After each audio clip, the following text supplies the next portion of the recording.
ثم جاءوك يحلفون بالله ان اردنا الا احسانا وتوفیقا.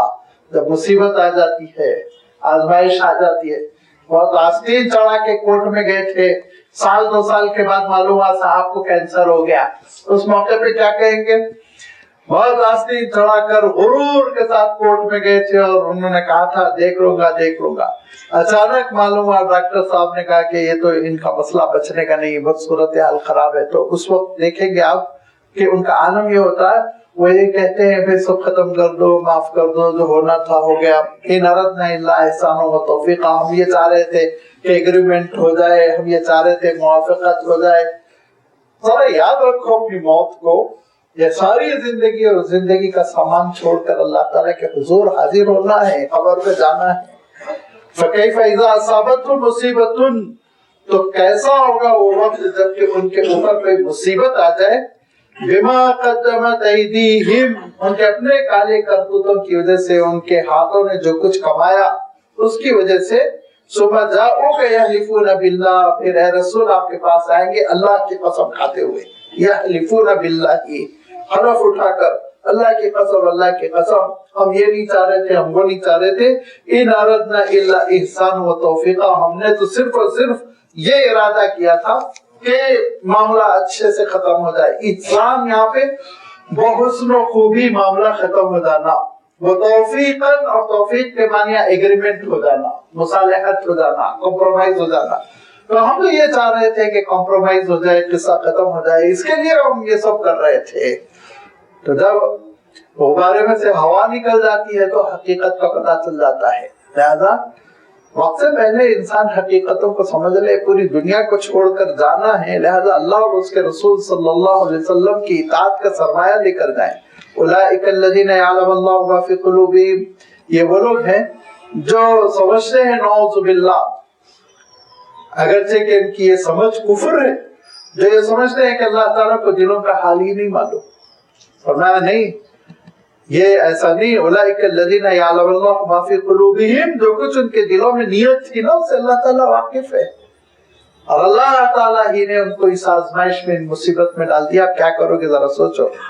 فَأَعْرِضْ عَنْهُمْ، اے رسول آپ ان سے پہلو تہی کیجئے. زیادہ الجھنا، لمبی بحث کرنا یہ مناسب نہیں. فَأَعْرِضْ عَنْهُمْ وَعِظْهُمْ، لیکن نصیحت کرتے رہیے، سمجھاتے رہیے. یہ ہے دیکھیں سب سے بڑی بات، مایوس نہیں ہونا، سمجھاتے رہنا، ہمیشہ سمجھانا، چاہے 10 مرتبہ سمجھانا پڑے، کوئی حرج نہیں. بار بار سمجھانا، اچھے اسلوب میں سمجھانا، محبت کے ساتھ سمجھانا، کیونکہ اللہ تعالیٰ نے یہ فرمایا وَعِظْهُمْ، نصیحت کرتے رہیے. وعظ و نصیحت کے ذریعے سے معاملہ حل کرنے کی کوشش کیجیے. کیونکہ جو تربیت کرنا چاہتا ہے نا، تربیت کرنے والے کا جو معاملہ ہوتا ہے وہ بالکل ایسے جیسے کوئی بیمار ہے اور اس کی تیمارداری کرنے والا قریبی رشتہ دار، بیٹا ہے یا ماں ہے یا باپ ہے، جو کبھی بیمار سے مایوس نہیں ہوتے، اور جن کا عالم یہ ہوتا ہے وہ باہر باہر سے فیصلہ کرنا چاہتے ہیں، وہ ان کی مثال ڈاکٹر کے جیسی ہوتی. طبیب، ڈاکٹر کیا کہے گا؟ بھائی تمہارا پیشنٹ ختم ہو گیا، اب اس کو لے جاؤ گھر میں رکھ لو. لیکن تیمارداری کرنے والا آخری سانس تک اس کی خدمت کرتا ہے، دعا کرتا ہے اللہ تعالیٰ ان کی عمر دراز کرے، اللہ کسی طرح بچا لے، کوئی ایسی دوا ہو جو لگ جائے، کوئی ایسی چیز ہو، نسخہ جس پہ عمل کرنے سے ان کو صحت مل جائے. یہ تیمارداری کرنے والے کا جذبہ ہوتا ہے. یہ جذبہ ہمارا ہونا چاہیے کہ میرا ایک بھائی تباہ ہو رہا ہے، برباد ہو رہا ہے، کفر پہ نہ مرے، نفاق پہ نہ مرے، سمجھاؤ اس کو اخلاص کے ساتھ، محبت کے ساتھ، اور اس کو قریب لانے کی کوشش کرو. وَقُلْ لَهُمْ فِي أَنفُسِهِمْ قَوْلًا بَلِيغًا، اور ان کے لیے بلیغ، واضح، صاف، اچھی بات، کلیئر بات کرتے رہیے، سمجھاتے رہیے ان کو کہ وہ اللہ اور اس کے رسول کی اطاعت پر آ جائے. کیونکہ وَمَا أَرْسَلْنَا مِن رَسُولٍ إِلَّا لِيُطَاعَ بِإِذْنِ اللَّهِ، ہم نے رسول کو نہیں بھیجا مگر اس لیے کہ ان کی اطاعت کی جائے، یہ اللہ کا حکم ہے، اطاعت کے لیے بھیجا. اس میں کوئی شک نہیں، میں پہلے بھی کہہ چکا ہوں، پھر میں اعادہ کرتا ہوں کہ حب رسول ہمارے ایمان کا تقاضا ہے. لیکن حب رسول کہنے سے اطاعت کو کلین چٹ نہیں ملتی، غلط فہمی میں ہے. حب رسول آپ صلی اللہ علیہ وسلم کی محبت آپ صلی اللہ علیہ وسلم کی اطاعت کا تقاضا کرتی ہے، اس کو نظر انداز نہیں کیا جا سکتا۔ یہ کوئی نہیں کہہ سکتا ہے کہ حب رسول ہے اور نمازیں چھوٹ رہی، حب رسول ہے اور سنتوں پہ عمل نہیں ہو رہا، حب رسول ہے ناجائز قبضے ہو رہے ہیں۔ یہ جھوٹ ہے، نفاق ہے، یہ دھوکہ ہے۔ جس دل میں اللہ کے رسول صلی اللہ علیہ وسلم کی محبت ہوگی، اس جسم پر اللہ کے رسول صلی اللہ علیہ وسلم کی سنتیں زندہ ہوگی۔ اتنا آپ یاد رکھیے، یہ بہت بڑا دھوکہ ہے جو اس زمانے میں بعض لوگ اپنی دکانوں کو چمکانے کے لیے ہم کو دیا کرتے ہیں کہ بس دل میں آپ صلی اللہ علیہ وسلم کی محبت ہو تو کافی ہے۔ یہ عیسائیت ہے، یہ وہی عیسائیت ہے جو حضرت عیسیٰ علیہ السلام کی محبت کا دعویٰ کر کے شرک میں پڑ گئے، تباہ ہو گئے، برباد ہو گئے، گمراہ ہو گئے۔ کون سا گناہ ہے جو عیسائی دنیا نہیں کرتی؟ ناپاکیوں کے اڈے ان کے، بے حیائی کے اڈے ان کے، شراب و خنزیر کا دھندا ان کا، ظلم زیادتی کی دکانیں ان کی، ہر گناہ میں سب سے آگے وہی آپ کو ملیں گے۔ ارشاد فرمایا دیکھو ہرگز نہیں، رسول جو ہے محبت کرنا ہے اور محبت سے کبھی تم کو وڈرا نہیں ہونا ہے۔ دل میں محبت بھری ہوئی ہو لیکن جسم پر عمل ہو، جسم پہ عمل ہو۔ ہمارا صلی اللہ علیہ رسول نہیں بھیجا ہم نے رسول کو مگر اور مگر صرف اس لیے کہ ان کی اطاعت اللہ کے حکم سے کی جائے، اللہ کا حکم ہے بِإِذْنِ اللہ۔ لہذا فرمایا کہ دیکھو اگر اطاعت رسول میں کمی رہ جائے گی تو تمہاری ایمان میں کمی ہے، اسلام میں کمی ہے۔ وَلَوْ أَنَّهُمْ ظَلَمُوا أَنفُسَهُمْ، یہ جن کے دلوں میں نفاق ہے ان کا عالم یہ ہے کہ انہوں نے اللہ کے رسول صلی اللہ علیہ وسلم کی نافرمانی کر کر خود اپنے آپ پر ظلم کیا۔ وَلَوْ أَنَّهُمْ ظَلَمُوا أَنفُسَهُمْ، اگر ان لوگوں نے جنہوں نے اپنے آپ پر ظلم کیا، جاؤک اے رسول آپ کے پاس آ جائیں، فَاسْتَغْفَرُوا اللَّهَ، اور اللہ تعالیٰ سے اپنے گناہوں پر مغفرت طلب کریں، توبہ کریں، اور ساتھ میں وَاسْتَغْفَرَ لَهُمُ الرَّسُولُ، اللہ کے رسول صلی اللہ علیہ وسلم بھی ان کے حق میں دعا کر دے کہ اللہ آپ ان کو معاف فرما دیجئے، لَوَجَدُ اللَّهَ تَوَّابًا رَحِيمًا، تو یہ ضرور اللہ تعالیٰ کو بخشنے والا، مہربان، معاف کرنے والا پائیں گے۔ ان کا تقاضا ہے، ان کے ایمان کا تقاضا ہے کہ اللہ کے رسول صلی اللہ علیہ وسلم سے آ کے گزارش کرے جو کچھ غلطی ہو گئی ہے اللہ کے رسول آپ معاف فرما دیجئے۔ یہ نفاق کو نکال کر لے کر ہیں، آپ ہمارے لیے دعائے مغفرت کا اہتمام کیجئے۔ لہذا دعائے مغفرت کے اہتمام جب اللہ کے رسول صلی اللہ علیہ وسلم کر دیں گے تو لازمی بات ہے اللہ تعالیٰ توبہ قبول کر لے گا۔ چنانچہ اللہ کے رسول صلی اللہ علیہ وسلم کی وفات ہو گئی۔ ایک دیہاتی صحابی بیچارے اپنے گھر سے نکلے، 3 دن لگے ان کو مدینہ منورہ پہنچنے میں، جب تک اللہ کے رسول صلی اللہ علیہ وسلم کی پوری تدفین ہو چکی تھی۔ پہنچنے کے بعد جیسے ہی انہوں نے آپ صلی اللہ علیہ وسلم کے مزار کو دیکھا تو مدینے کی مٹی اٹھا کر انہوں نے سر پر ڈال کر رونا شروع کر دیا۔ لوگوں نے پوچھا کیا ہوا؟ کہا کہ بڑا دل کو اطمینان رہتا تھا کہ اگر کوئی خطا ہو جائے، غلطی ہو جائے اور اعمال میں نقص رہ جائے تو ہم دوڑ کر اللہ کے رسول صلی اللہ علیہ وسلم کی خدمت پہ آئیں گے، اللہ کے رسول ہمارے لیے دعا مغفرت کر دیں گے، اللہ تعالیٰ معاف کر دے گا۔ یہ دروازہ تو بند ہو گیا تھا، یہ دروازہ تو بند ہو گیا، لہذا اب تو بہت احتیاط کے ساتھ زندگی بسر کرنی ہوگی۔ تو یہ اللہ کے رسول صلی اللہ علیہ وسلم کی دعائے مغفرت کو اللہ تعالیٰ نے وہ مقام عنایت کیا کہ آگے آپ سورۃ التوبہ میں دیکھیں گے کہ فرمایا کہ یہ منافق اگر مر جائے تو آپ نماز جنازہ نہ پڑھیں، کیونکہ آپ کی دعا بہت سکون کا موجب ہوتی ہے، مغفرت کا موجب ہوتی ہے، اور یہ آپ کی دعا کے مستحق نہیں ہے، فرمایا اللہ تعالیٰ نے۔ یہ اللہ کے رسول صلی اللہ علیہ وسلم کا مقام، آپ صلی اللہ علیہ وسلم کی دعائیں، لازمی بات ہے امت کے حق میں اس وقت ہے جبکہ اللہ کے رسول صلی اللہ علیہ وسلم کی اطاعت ہو، فرما برداری ہو، اور جب اللہ کے رسول صلی اللہ علیہ وسلم کی اطاعت نہیں تو اللہ کے رسول صلی اللہ علیہ وسلم نے برات کا اظہار کیا، فمن رغب عن سنتی فلیس منی، جو میری سنتوں پر عمل نہیں کر رہا وہ میرے مسلک پر بھی نہیں، میرے دین پر بھی نہیں، فلیس منی، اس کا مجھ سے کوئی تعلق نہیں ہوگا۔ لہذا اللہ کے رسول صلی اللہ علیہ وسلم کے احکام، آپ صلی اللہ علیہ وسلم کی سنتیں، اللہ کے رسول صلی اللہ علیہ وسلم کے ارشادات، ان کو اپنانا، ان پر عمل کرنا محبت کا بھی تقاضا ہے، نجات کے لیے بھی ضروری ہے، کیونکہ فرمایا فَلَا وَرَبِّكَ لَا يُؤْمِنُونَ حَتَّى يُحَكِّمُوكَ فِيمَا شَجَرَ بَيْنَهُمْ، ہرگز نہیں، ہرگز نہیں. یہ جو کہہ رہے ہیں نا کہ محبت الگ ہے اور اطاعت الگ ہے، ہرگز نہیں. فلا وربک، اور آپ کے رب کی قسم، اللہ تعالی قسم کھا رہا ہے، اور قسم کھا رہا ہے تو رب کی نسبت خود اللہ کے رسول صلی اللہ علیہ وسلم کی جانب ہے. فلا وربک، کہ آپ کے رب کی قسم، لا یؤمنون، ایمان والے نہیں ہوں گے، حتی یحکموک فیما شجر بینہم، یہاں تک کہ وہ آپ کو اپنے سارے معاملات میں حکم بنا لیں، اسوہ بنا لیں، آپ ہی کے حکم کے مطابق فیصلہ کریں، ججمنٹ ہو تو آپ کے احکام کی روشنی میں ہو. جب تک یہ ترتیب پہ نہیں آئیں گے تو ایمان والے نہیں.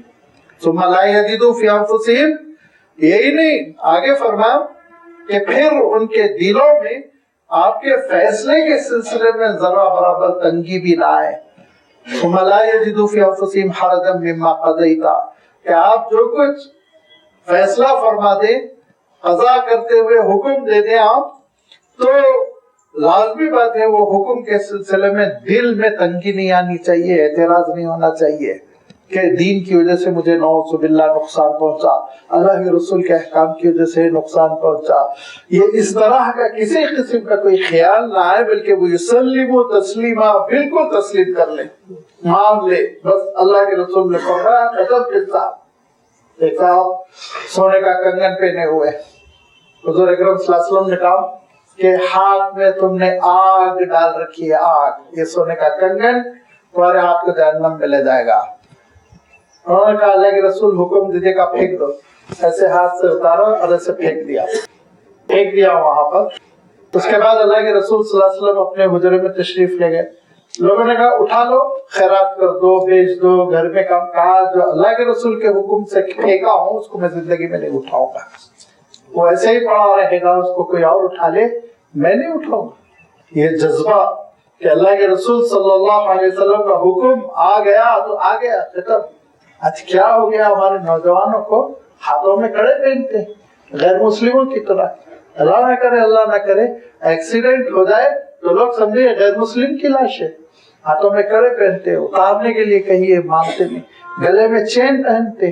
مردوں کے لیے ہر قسم کا زیور حرام ہے سوائے ایک محدود وزن کی چاندی کی انگوٹھی جو پہنی جا سکتی ہے. اللہ کے رسول صلی اللہ علیہ وسلم نے اجازت دی، وہ بھی مشروط تھی. اس زمانے میں اسٹیمپ نہیں ہوتا تھا نا، آج کل جیسے ہم اسٹیمپ لگاتے. اللہ کے رسول صلی اللہ علیہ وسلم تو سربراہ سلطنت تھے نا، تو مہر جو ہے وہ انگوٹھی میں ہوا کرتا تھا. اس زمانے میں وہ مہر ایسے لگایا جاتا تھا. ٹھیک ہے، لیکن وہ سنت سے ثابت ہے، وہ انگوٹھی پہنی جا سکتی ہے، اس پہ کوئی اعتراض نہیں کر سکتا. جب اللہ کے رسول سے ثابت ہو گیا قصہ ختم.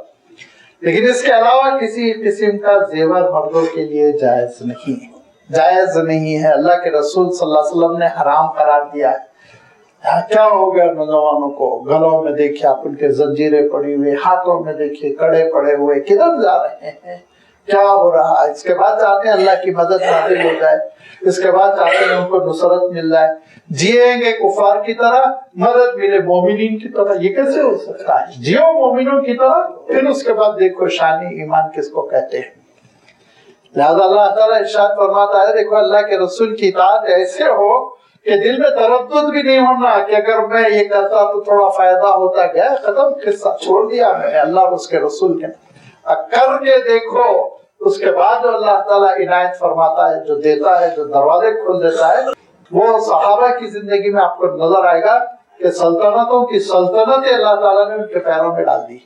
انہوں نے اطاعت رسول اس طرح سے کی. وَلَوْ أَنَّا كَتَبْنَا عَلَيْهِمْ أَنِ اقْتُلُوا أَنفُسَكُمْ أَوِ اخْرُجُوا مِنْ دِيَارِكُمْ مَا فَعَلُوهُ إِلَّا قَلِيلٌ مِّنْهُمْ.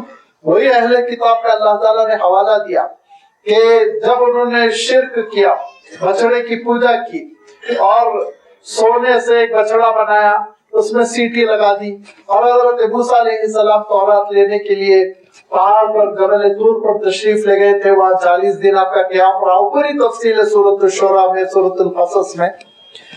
اس اسنا انہوں نے شرک کرنا شروع کر دیا. جب حضرت موسیٰ علیہ السلام واپس آئے اور حضرت موسیٰ علیہ السلام نے کہا یہ کیا فتنہ ہے، تو کہا کہ وہ سامری نے یہ بنایا، اور ایسا اس نے کہا کہ یہ خدا تھا، اور موسیٰ علیہ السلام انٹروڈیوس کرانا بھول گئے. نعوذ باللہ. لہذا ان لوگوں نے شرک شروع کر دیا. تو اللہ کی جانب سے حکم آیا تھا, یہ تورات کا حکم تھا, آپ کو کہیں لینا دینا نہیں. ان کا خود لٹریچر بتاتا ہے کہ اللہ تعالیٰ نے ارشاد فرمایا تھا کہ جو جو مرتد ہو گئے ان کو قتل کرو, اور قتل بھی اسی قبیلے کے لوگ کر لیں گے. اقتلوا انفسکم ذالکم خیر لکم عند بارئکم, اسی سے ان کے گناہ معاف ہو کے جنت میں جا سکیں گے. تو حکم پر عمل کرنے سے انہوں نے پہلو تہی کی, اعتراضات کیے. فرمایا کہ دیکھو ان کا عالم یہ ہے کہ ان کے اوپر ایک مرتبہ قتل کرنے کی سزا نافذ کی گئی. وَلَوْ أَنَّهُمْ كَتَبْنَا عَلَيْهِمْ أَنِ اقْتُلُوا أَنفُسَكُمْ أَوِ اخْرُجُوا مِنْ دِيَارِكُمْ, یا ان سے کہا گیا ہجرت کرو, نکل جاؤ. مَا فَعَلُوهُ, نہیں کیا. الا قلیل منہم, بعض لوگ تھے جو حضرت موسیٰ علیہ السلام کی بات سنتے تھے. حضرت ہارون تھے, حضرت یوشع تھے, حضرت کالب تھے جو قریبی ساتھی حضرت موسیٰ علیہ السلام کے. وَلَوْ أَنَّهُمْ فَعَلُوا مَا يُوعَظُونَ بِهِ, اگر وہ کر گئے ہوتے وہ جو حکم ان کو دیا گیا تھا, لَكَانَ خَيْرًا لَهُمْ وَأَشَدَّ تَثْبِيتًا, تو یہ ان کے لیے بہت بہتر ہوتا اور ثابت قدمی اس سے ان کے اندر آ جاتی.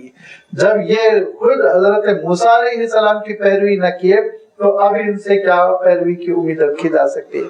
وَإِذَا لَآتَيْنَاهُمْ مِن لَّدُنَّا أَجْرًا عَظِيمًا, اور ہم زبردست قسم کا ان کو اجر دیتے.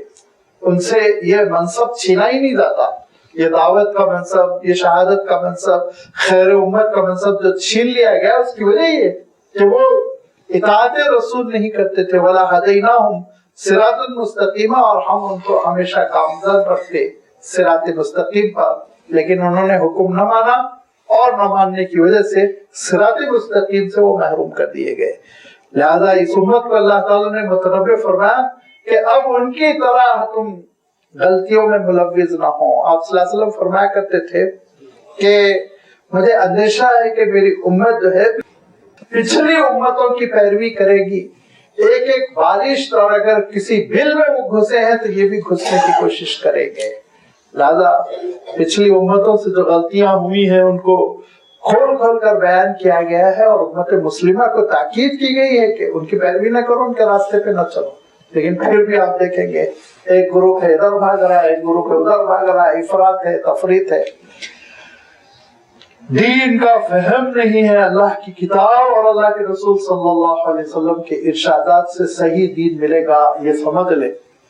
اور اسی کو فرمایا وَمَن يُطِعِ اللَّهَ وَالرَّسُولَ, جو اللہ کی اور اس کے رسول کی اطاعت کرے گا, فَأُولَٰئِكَ, تو وہ ہوں گے, مَعَ الَّذِينَ, ان کے ساتھ, أَنْعَمَ اللَّهُ عَلَيْهِمْ, جن پر اللہ تعالیٰ نے نعمتیں فرمائی. کن پر؟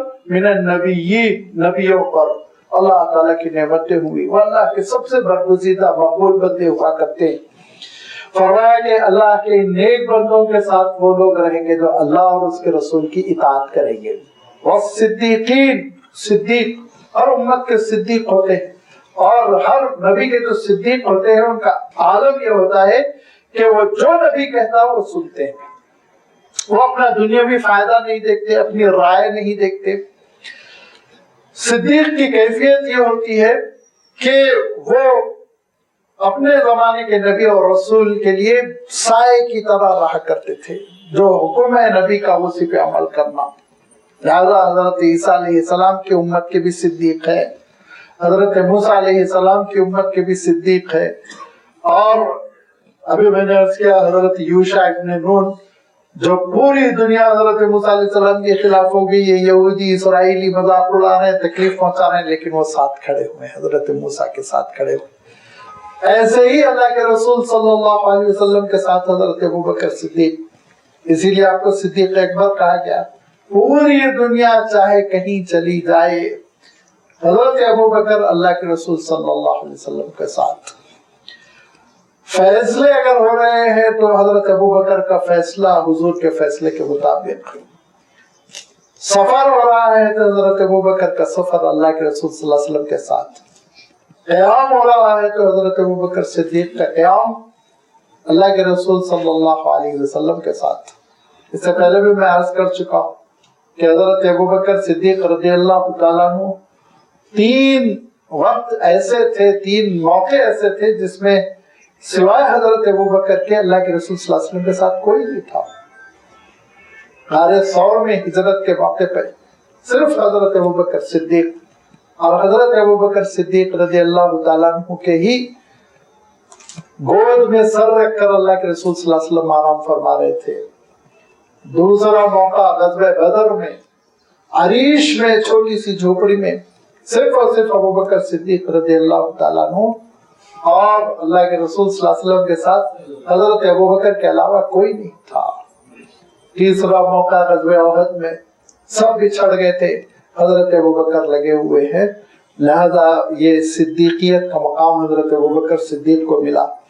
اور مفسرین نے کہا کہ اسی آیت سے صحابہ کو اندازہ ہو گیا تھا کہ اللہ کے رسول صلی اللہ علیہ وسلم کے بعد پہلے خلیفہ کون ہوں گے، سمجھ گئے تھے، کیونکہ اللہ تعالیٰ نے فرمایا تھا من النبیین، نبیوں کے بعد فرمایا والصدیقین، لہذا اجتماعی طور پر حضرت ابوبکر صدیق رضی اللہ تعالیٰ عنہ کو خلافت ملی۔ پھر فرمایا والشہداء، اور اللہ کا انعام کن پر ہوا؟ نبیوں پر، صدیقین پر اور شہداء پر، جو راہ خدا میں شہید ہو جاتے ہیں اور اپنی جان کا نذرانہ اللہ تعالیٰ کے دربار میں پیش کر دیتے ہیں، جو انسان کے نزدیک سب سے محبوب چیز ہوتی ہے۔ انسان اپنا مال لٹا دے، اپنا کبھی کبھی کنبہ بھی لٹا دیتا، جان پر وہ یہ کوشش کرتا ہے کہ مصیبت نہ آئے، جان بچی رہے، لیکن فرمایا کہ شہید وہ ہوتا ہے جو اللہ کے حکم سے اپنے جسم کا، اپنی جان کا، اپنی زندگی کا نذرانہ اللہ کے دربار میں پیش کرتا ہے۔ لازمی بات ہے شہداء کا جو مقام ہے، یہاں تفصیل نہیں کی جا سکتی، وہ مقام بہت بلند ہے، اتنا بلند ہے، اتنا بلند ہے کہ نماز جنازہ کی ان کو ضرورت نہیں، اتنا بلند ہے، اتنا بلند ہے غسل کی ان کو ضرورت نہیں، خون کے ساتھ کپڑے میں لپٹ دو فرمایا آپ صلی اللہ علیہ وسلم نے، اور فرمایا جب میدان حشر میں یہ کھڑے ہوں گے تو ایسے ہی خون رس رہا ہوگا، لیکن رنگ خون کا ہوگا، خوشبو مشک کی ہوگی، آپ صلی اللہ علیہ وسلم نے فرمایا۔ لہذا شہید کا مقام بہت بلند ہے۔ قبر میں حساب کتاب کا مسئلہ نہیں ہے شہداء کے ساتھ، وہ فرشتوں کا آنا، سوال جواب سب سے استثناء ہے، بس وہ ڈائریکٹ اللہ کی رحمت میں داخل ہو جاتے ہیں۔ اور نمبر 4 پر فرمایا والصالحین، نیکوکار، اہل اللہ، اللہ کی عبادت کرتے رہنے والے، گناہوں سے اجتناب کرتے رہنے والے۔ فرمایا دیکھو اللہ کی اور اس کے رسول کی اطاعت کرو گے تو یہ وہ لوگ ہوں گے جو رہیں گے ان کے ساتھ جن پر اللہ تعالیٰ کی نعمتیں ہوئی، نبیوں میں سے، صدیقین میں سے، شہداء میں سے، صالحین میں سے، ان کی صحبت ملے گی اطاعت رسول کرنے والوں کو۔ وَحَسُنَ أُولَئِكَ رَفِيقًا، اور ان سے بڑھ کر کسی کی رفاقت کیا ہو سکتی ہے؟ سب سے خوبصورت رفاقت یہی ہے، سب سے اچھی صحبت یہی کہ کسی شخص کو نبیوں کی، صدیقین، شہداء، صالحین کی صحبت مل جائے جنت میں۔ اللہ تعالیٰ نے جو خیر کا معاملہ فرمایا، جو بھلائی کا معاملہ فرمایا، حضرت ثوبان رضی اللہ تعالیٰ عنہ آپ صلی اللہ علیہ وسلم کی بڑی خدمت کرتے تھے۔ بہت سے لوگ تھے، بہت سے صحابہ تھے جو حضور اکرم صلی اللہ علیہ وسلم کی بڑی شخصی خدمت کیا کرتے تھے۔ حضرت انس تھے، حضرت عبداللہ بن عباس تھے، حضرت ثوبان تھے۔ گھریلو خدمت کرنا، شخصی خدمت کرنا۔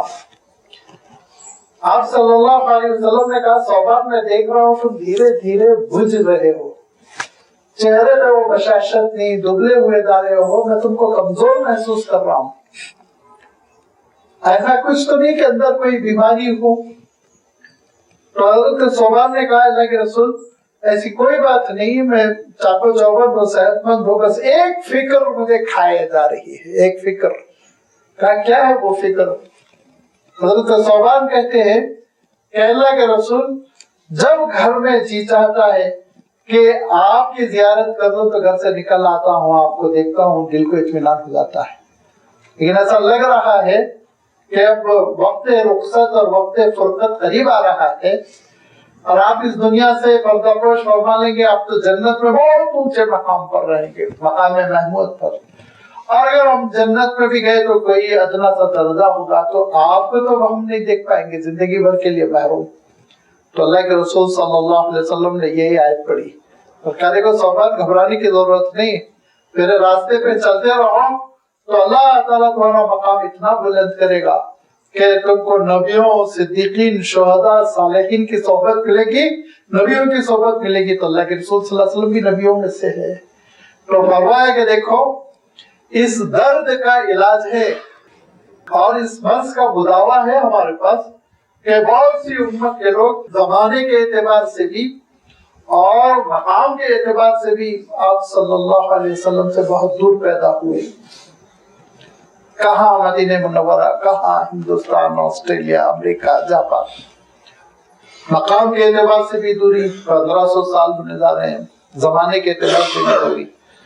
لہذا جو حسرت اہل ایمان کے دل میں پیدا ہوتی ہے کہ اللہ کے رسول کی زیارت نہیں ہوئی، اللہ کے رسول کو ہم نے دیکھا نہیں، تو اللہ تعالیٰ نے امت کے ایسے لوگوں کو یہ نسخہ دے دیا. اگر تم کو اللہ کے رسول صلی اللہ علیہ وسلم کی صحبت میں رہنا ہے، خدمت میں رہنا ہے، صبح شام اٹھنا بیٹھنا ہے اور دن و رات دیکھ کر اپنی آنکھوں کو ٹھنڈا کرنا ہے، تو اطاعت رسول کرو. اطاعت رسول کرو، تم کو یہ نعمت ملے گی. ذالک الفضل من اللہ، یہ اللہ کی جانب سے فضل ہے، حق نہیں ہے تمہارا. ہمارا مقام یہ نہیں ہو سکتا ہے کہ ہم نبیوں کے درجے میں رہیں، لیکن فرمایا کہ اللہ تعالیٰ کی جانب سے فضل ہے، احسان ہے. یہ اللہ تعالیٰ کی جانب سے بونس ہے، یہ اللہ تعالیٰ کی جانب سے ایک تمہاری ہمت افزائی ہے، بلکہ عزت افزائی ہے کہ اللہ اور اس کے رسول کی اطاعت کرنا تم کو محروم نہیں کیا گیا، محروم نہیں کیا گیا، قیمت رکھی گئی، ٹکٹ رکھا گیا. وہ ٹکٹ یہ ہے، قیمت یہ ہے اطاعت رسول. یہ جذبہ اپنے اندر پیدا کرو کہ ہم زندگی بسر کریں گے تو اللہ اور اس کے رسول کے احکام کی روشنی میں.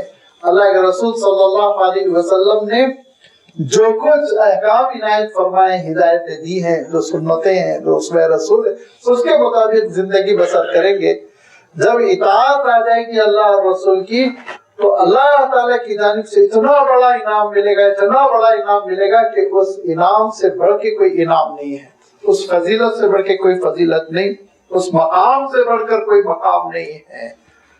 جنت میں داخل ہونا اللہ تعالیٰ کی بہت بڑی نعمت ہے، بہت بڑا احسان ہے، یہ اللہ تعالیٰ کا بہت بڑا فضل ہے. لیکن اس اعلیٰ جنت میں داخلہ مل جانا جہاں انبیاء ہوں گے، جہاں حضرت ابراہیم ہوں گے، جہاں حضرت نوح ہوں گے، جہاں حضرت عیسیٰ ہوں گے، جہاں حضرت موسیٰ ہوں گے، جہاں اللہ کے رسول صلی اللہ علیہ وسلم ہوں گے، ایک لمحے کے لیے اس دربار میں سے میں اور آپ گزر جائے تو ہمارے اور آپ کے لیے سب سے بڑی نعمت ہوگی چیزائے کہ ازلی اور آخری اور ابدی زندگی اسی مقام پر گزرے. شرط ہے اطاعت، شرط ہے اطاعت. اطاعت کو کوئی کلین چٹ نہیں دے سکتا، چھٹی نہیں دے سکتا. یہ کہہ کر دل میں ہے محبت رسول، اطاعت سے کام چل جائے گا. نعوذ باللہ، اطاعت کے بغیر کوئی کام چلنے والا نہیں ہے. تہیہ کریں. اسی لیے میں نے کہا تھا کہ یہ دراصل اتر کشید ہے، اس صورت کا خلاصہ ہے، لب لباب ہے کہ اطاعت رسول یہ امت میں آ جائے. وَكَفَى بِاللَّهِ عَلِيمًا، اور اللہ تعالیٰ جو علم رکھتا ہے، اللہ تعالیٰ کا علم کافی ہے فیصلہ کرنے کے لیے. کسی اور چیز کی ضرورت نہیں، سفارش کی ضرورت نہیں، شفاعت کی ضرورت نہیں. اطاعت رسول ہے تو اللہ کا علم خود فیصلہ کرے گا کہ نہیں، اس کو تو بغیر حساب کتاب آگے بڑھا، لے جاؤ اس کو جنت میں، جنت کے اعلیٰ نعمتوں سے مالا مال کر دو. اللہ تعالیٰ یہ ہم سب کو یہ مقام عنایت فرمائے. لیکن یہ صرف اور صرف دعا کر دینے سے نہیں ملنے والا، زندگی کو تبدیل کرنا ہوگا. اللہ کے رسول صلی اللہ علیہ وسلم کے احکام کے مطابق زندگی کو ڈھالنا ہوگا. اللہ کے رسول صلی اللہ علیہ وسلم کے احکامات معلوم کرنا ہوگا اور اس کے مطابق زندگی بسر کرنی ہوگی. اللہ تعالیٰ اس حقیقت کو سمجھنے اور اس پر عمل کرنے کی توفیق عنایت فرمائے. وآخر دعوانا ان الحمد للہ رب العالمین.